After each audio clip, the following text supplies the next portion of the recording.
place after, much after, in fact, during the Narasimha Rao period, when Tarapura Committee, etc. was set up, these regulations have been intelligently used. Earlier on, it was a sledgehammer set of regulations when we had socialism.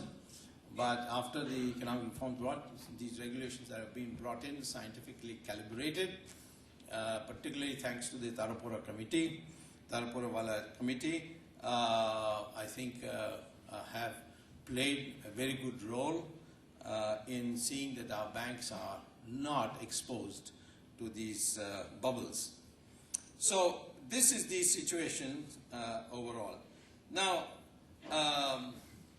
nevertheless, as far as the American-induced crisis is concerned, the damage to both our economies, China and India, is manageable. In India, we would not have had anything at all worth speaking about. Of course, those other things of falling in demand and exports, etc., would be there. But those are manageable.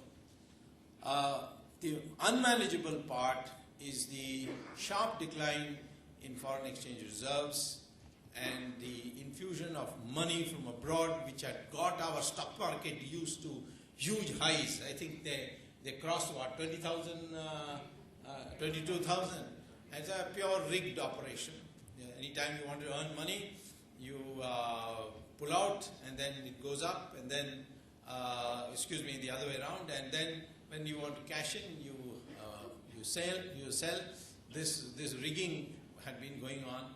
Now that rigging is not so easy, but I believe now the stock market is bottoming out, and there are other good signs also. The diamond industry is now getting back into business. Those who are laid off are being called back, and so on. So that it's manageable, and I don't think that it's because of any economic policy as such. It's because Indians are saving habits conscious. They feel guilty when they take credit.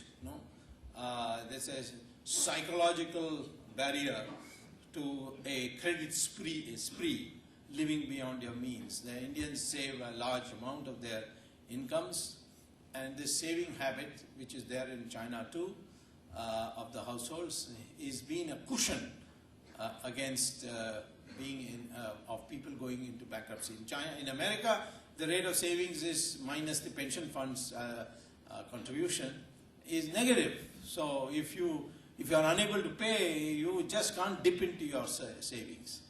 Secondly, India, family system is very strong, and globalization is having an impact on it, but we should try and prevent that. The family system looks after people.